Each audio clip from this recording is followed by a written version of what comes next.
Menurutmu komunikasi politik yang dipakai kandidat sekarang ini seperti apa? Apakah kita maju atau kita stuck pada sebuah titik atau kita malah mundur? Baik dari sisi makna maupun dari sisi rajutannya. Oke. Itu aku pengen tahu, Bos, soal itu tuh. Silakan. Ada 4 hal penting dulu nih sekarang kalau mau kita menang dalam sebuah kontestasi. Nomor 1 adalah awareness ya. Oke. Ya, awareness itu kan popularitas. Ya. Yang kedua adalah kapabilitas, ya kan? Nah, karena awareness orang tahu, kapabilitasnya dia siapa nih orang begitu tahu ya kan? Karena berhubungan sama elektabilitas nantinya nih. Oke. Nah, tapi yang terakhir juga penting, isi tas. Oke. Apapun sekarang ini kalau nggak ada isi tas susah. Begitu ya. Oh iya. Faktanya dari pileg kemarin money politik emang semakin hari semakin berat. Ya. Jadi banyak sekali kemarin itu cerita bahwa semua tinggal nunggu di ujung. Nggak usah capek-capek, nggak usah sosialisasi, di ujung nyiapin sekian jumlah untuk sekian daerah, jelas. Nah itu juga sedih gitu kan. Nah dari 4 hal tadi ya, isi tas kita kesampingkan ya. Harus awareness dulu ya, popularitas, kapasitas, sama elektabilitas. Nah semakin kesini kan seharusnya semakin mendidik. Tapi faktanya suka atau tidak kan kita maunya menang, bukan mendidik. Oh iya dong.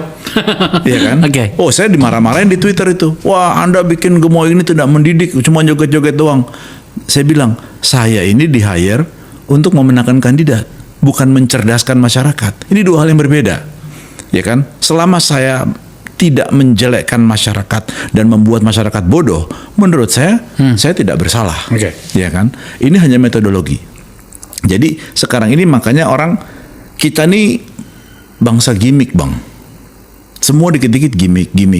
Nah, cuman kadang-kadang orang kebablasan. Kebanyakan gimmick capek juga. Iya kan? Iya. Substansinya apa? Betul. Nah, sekali lagi, kalau dibilang tanya maju apa mundur, sementara kalau bagi saya sebenarnya maju secara inovasinya maju. Ya kan? Tapi apakah pendekatannya yang dilakukan oleh kandidat itu benar atau enggak? Ya tergantung relatif. Yang kandidat, hal paling simpel adalah gini, program. Oke. Kampanye kan menawarkan program. Ya, apa yang mereka mau tawarkan. Permasalahannya, programnya terlalu banyak. Orang lupa ingat. Kadang-kadang orang jualan, saya orang Jawa, jualan di Padang. Bahasanya kan harus bahasa Minang. Iya. Ya kan? Ini juga sama. Harusnya apa yang dibutuhkan sama target voters. Oh gitu. Iya. Ya kan? Nah ini enggak. Mereka kadang-kadang terlena menurut mereka bagus. Padahal relevan enggak sama target votersnya. Ya kan? Pun kalau relevan, ada banyak orang susah ngafalinnya. Kembali ke masalah tadi makan siang gratis. Orang yang ingat makan siang gratis. Pada waktu dulu perintah Pak Prabowo clear. Pokoknya Angga, Ipang fokus makan siang gratis. Saya mau itu nempel di ya sudah. Dan berhasil. Jadi memang menurut saya itu tepat gitu loh. Saya itu gini, setidaknya kan ada 2 poin yang kita bisa lihat bagaimana saya misalnya mau maju itu untuk menjual diri, ya, tanda petik. Yang efektif yang mana, Bro? Berbasiskan program di mana kita mencoba melekatkan material kampanye ini dengan kebutuhan si calon pemilih dalam bentuk program, misalnya bikin jalan 2000 km ke segala macam, atau endorse tokoh. Nah, jadi gini, kalau sebelum masuk ke tokoh, alasan orang memilih cuma 2, Bang. Oke. 1 adalah rasional, 2 adalah emosional. Oke. Ya, jadi rasional itu ya suka karena misalnya milih Pak Jokowi ya karena infrastruktur apapun lah pada waktu 2019. Emosionalnya apa? Merakyat ya, suka belusukan gitu kan. Waktu itu kan belum ada cerita yang aneh-aneh.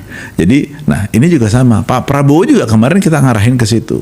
Mas Anies juga ke situ. Nah cuman, sekarang ini kita harus nge-balance nih. Apalagi di injury time sekarang, nggak ada cerita injury time orang ngomongin rasional. Tidak ada, Bang. Semua emosional. Karena rasional itu sudah terbentuk sampai paling tidak H-2 minggu. H-1 bulan malah. Rasionalnya nempel. Dalam bentuk apa rasional itu? Rasional program. Oke.